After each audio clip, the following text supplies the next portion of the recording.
welcome to Numerix Video Blog. I'm your host, Jim Jockle. Trade reporting under EMIR began on February 12th, and over the past 2 weeks, it's been widely reported that the market participants in Europe have been inadequately prepared to start the reporting derivatives trades as mandated. Today with us is Udi Silla from the Financial Services Group here at Numerix, and we're going to discuss some of the scope of the reporting, including general preparedness of larger banks and financial institutions, as well as some concerns thus far by regulatories and market participants. Udi, welcome. Thank you.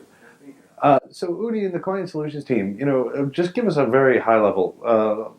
EMIR, what is it? What was the February 12th deadline? And and just a quick overview would be great. Sure. So it's about having, EMIR in essence is about OTC derivatives, first of all. Now it's about, first of all, centrally reporting all the open OTC trades, and then when possible, clear them, have them cleared centrally. Now, of course, it stems back from the subprime crisis, but basically the regulator needs to know how many time bombs are actually out there, what is the magnitude, what are the risks, and so forth. So it's really about more information and, if you like, control. So what are some of the challenges that we're facing right now that we're still just 2 weeks into this? It's pretty much it's about the data. So first of all, it's about collecting the data, and then ultimately to cleanse it. Just think of firms that don't have heavy systems in place, and they need to look at just a firm that has different departments. Each of them maintains their trades on an Excel spreadsheet. So you really need to collate, you need to sit there, you need to get trades and so forth, and then report it. Not everyone has derivatives as the core business, and therefore people argue that this is it could be for non-professional players, it could be a tedious effort to really collate the data and report it properly without making mistakes. That's one thing. The second thing is what falls under derivatives. So, for instance, one of the debates is about FX forward trades that are shorter than 1 week. Should we report them? Should I put the infrastructure in place and so forth? And the third thing is about they've set the thresholds. What is the size of an open book of which you need to start reporting? Now, so will you always stay, below the threshold, or do you prepare to be that you may hit the threshold? Because it's not like one day it's a turnkey solution, and then you can start reporting. It requires significant investments. So this is pretty much the challenges. Well, let's talk about some of the goals of reporting, right? So it's one thing to have information. We've seen different elements of information, whether it's from the BIS, whether it's from ISDA, and it's one thing to get an understanding of notional amount of trades that are cleared, but it's another element to really understand the risk in the market, whether, just because my positions are X and Y, they might be perfectly offsetting, and that's just the element of the OTC and derivatives markets. What are some of the advancements that the regulators are looking to do with this data to get a better understanding and find those outliers to prevent, future collapses?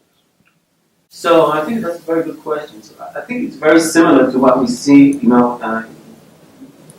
with clients that are looking basically have portfolios which are just a segment of the overall exposure. So basically, the regulator would like to know to do some stress testing. Think of what happens if S&P falls by 30%. What would be the impact on the books?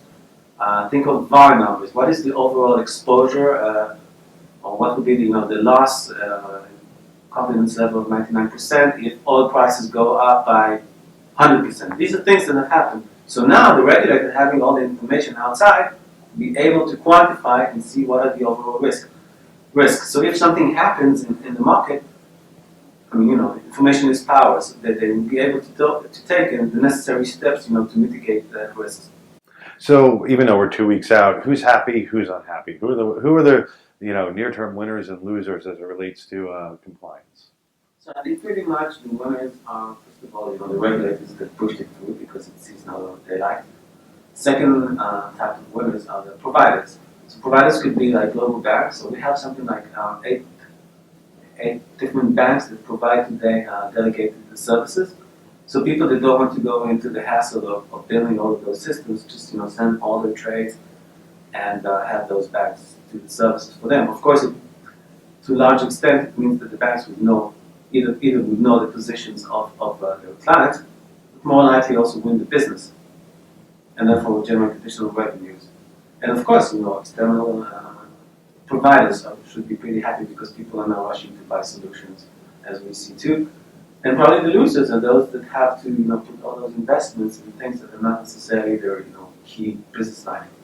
So Bringing capital, like. it's interesting that you say that, because one of the things, we've talked about regulation as a changer as it relates to infrastructure and reporting, but it's also clearly having an impact on revenue opportunities and a focus in services from some of these large banks themselves. Do you see this as a continued trend to some of these larger institutions?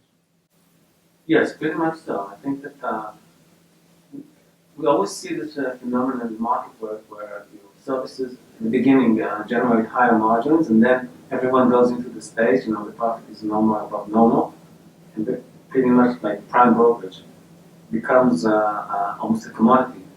So typically the leading institutions are always looking for new business spaces where they can generate margins which are above normal.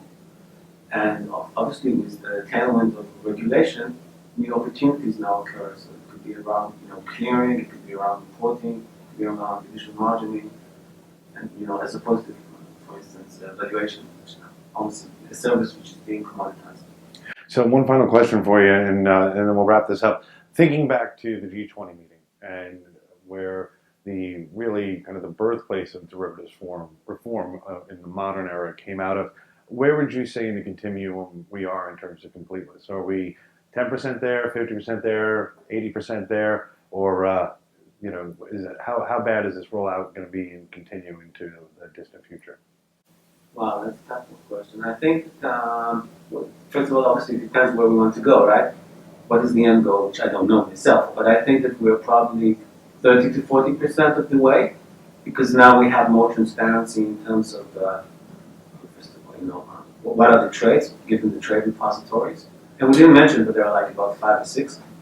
And we see,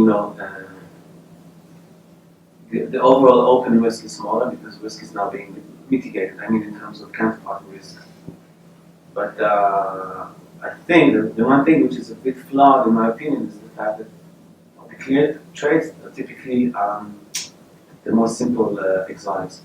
So I don't think that if we had the structure in place in 2008, it would have made much difference, because maybe we would have known about the trades, but the risk was not necessarily quantified, and there were no ways of mitigating the risk. So that, for instance, Bear Stearns, or Lehman Brothers, probably would have encountered similar events and defaults. Well, you can certainly argue that 30% is greater than 0%. So, especially as we're getting more rules and definitive frameworks in place, hopefully we'll start to see that 30% accelerate, and everybody will continue to move forward in a more level playing field. Udi, I want to thank you so much, and of course we want to talk about the topics that you want to talk about. ISDA released a great tool. If you haven't seen it, you can get it on Numerix on the LinkedIn site. It's an updated regulatory calendar. They're going to be doing regular updates that and certain benchmarks and times and dates that will be hit across the globe and across regulations. So with that, I'd like to thank you again, Udi, and we'll talk to you next time.